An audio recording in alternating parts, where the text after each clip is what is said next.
As of 2 days ago of October 19th, 2023, it has been 1 year since the Silent Hill transmission, where we got announced 4 new games and a movie.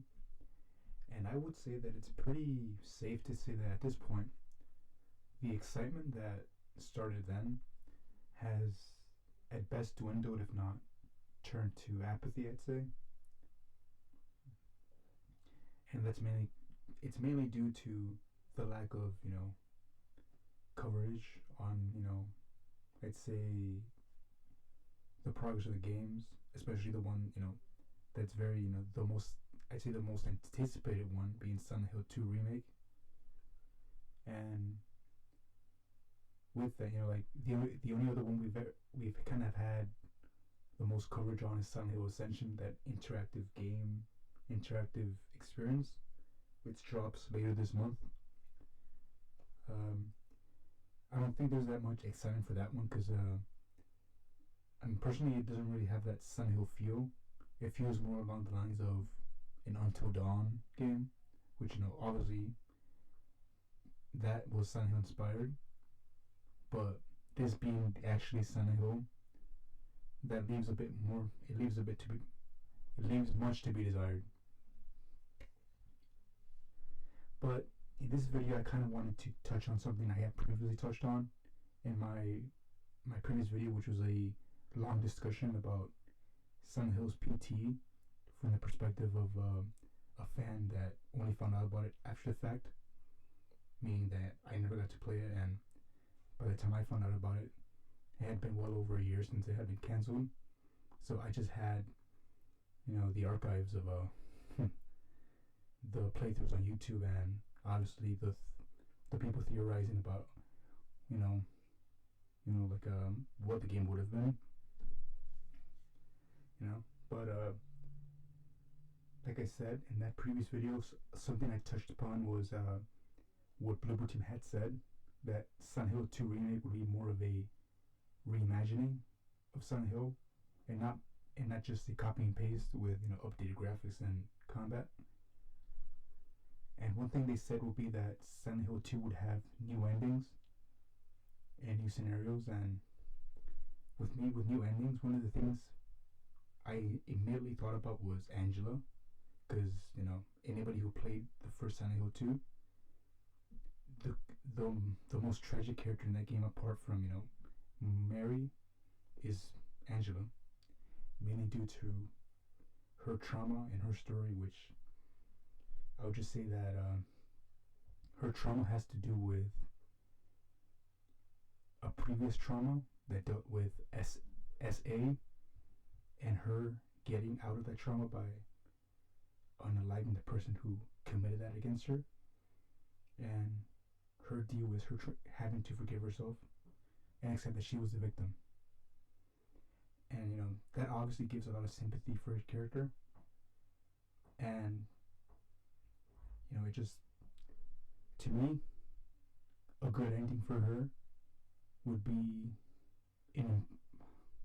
I wouldn't say an improvement, but it would be a very welcome change to the first game.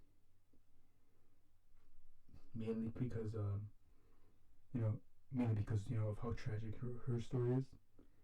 But in seeing that, I've seen I've heard arguments about having a good ending for Angela might detract from what made Silent Hill so good in the first place. And the main argument I've heard is that Angela's story is Angela's story represents a very sad reality of SA, which is that the victims of that end up believing they deserved it, and that the taking of their own life is a very common, unfortunately, a very common outcome.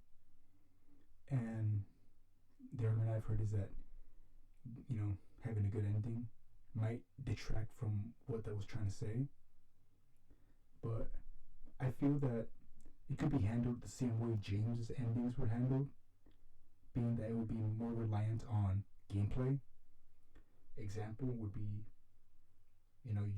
your actions and how the game calculates your decisions and how it weighs the endings. An example would be if you look at the knife in your inventory too many times, it'll add points to the in water ending, which is obviously, the ending where James succumbs to his guilt and, out of desperation, drives into the Toluca Lake, to be with Mary forever, as well as not healing enough and letting your HP get below a certain point. That also adds points to the in water ending. But something that what would add points to the leave ending would be the inverse of that. Not looking at the knife, healing, and staying away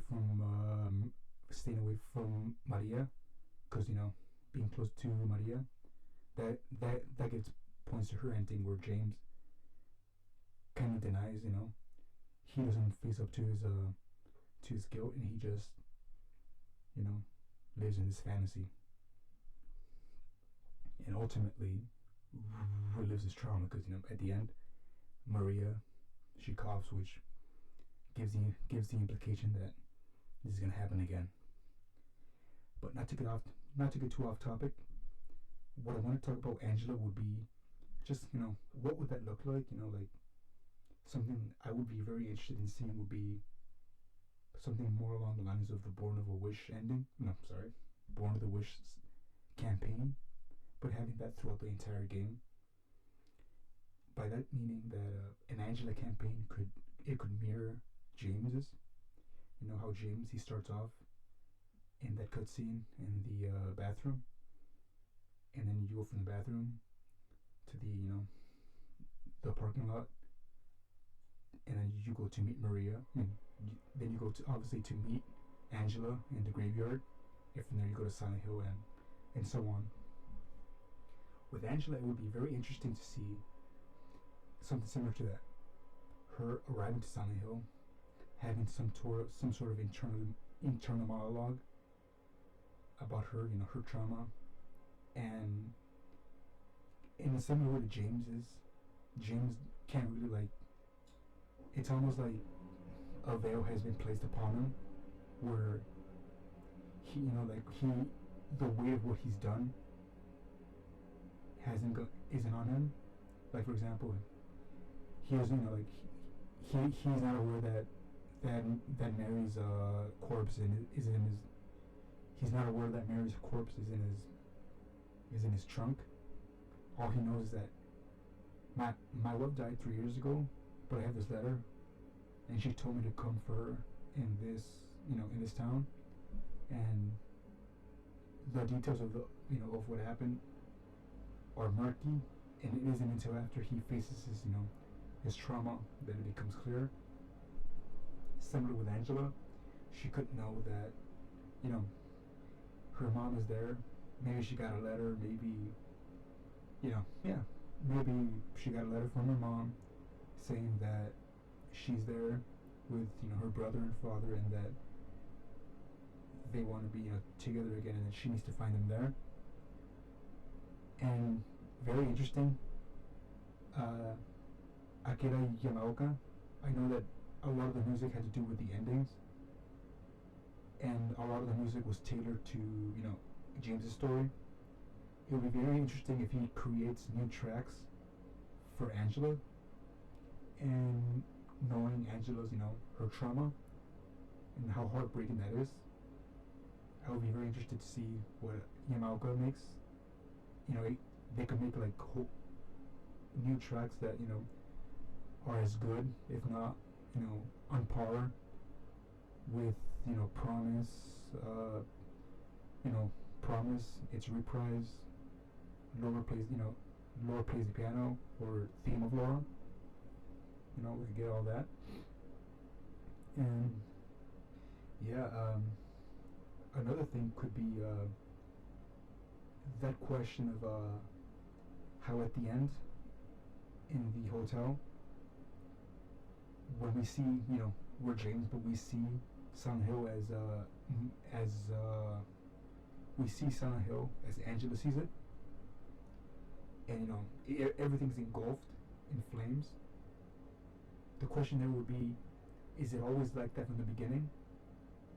Or, like, it's clear that she says that it's always like this, so clearly there's always been flames around there, but were the flames, like, kind of in the, like, were they, like, less noticeable when she got there, and as the closer she got to her trauma, or unraveling what, if the flames got bigger, or if the flames are tied to the bad ending, meaning if the flames are tied to her accepting what happened.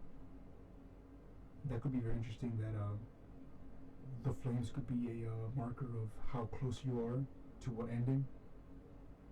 Like, if you get the flames down, you'd be getting closer to the good ending, but the more the flames go up, the closer you are to the traditional ending,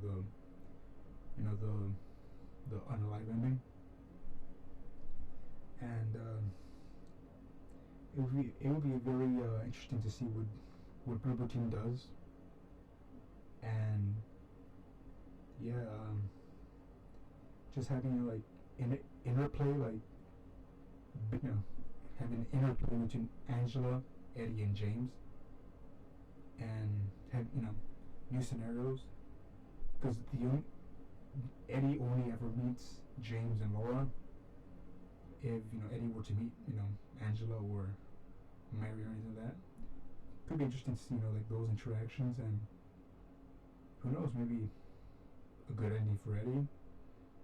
We don't know, but yeah, that's kind of like what I wanted to like talk about in this video. Just talking about Angela, and if a good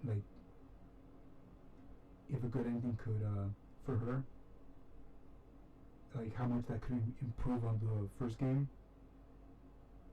And yeah, that's basically all I wanted to talk about. Thank you and take care.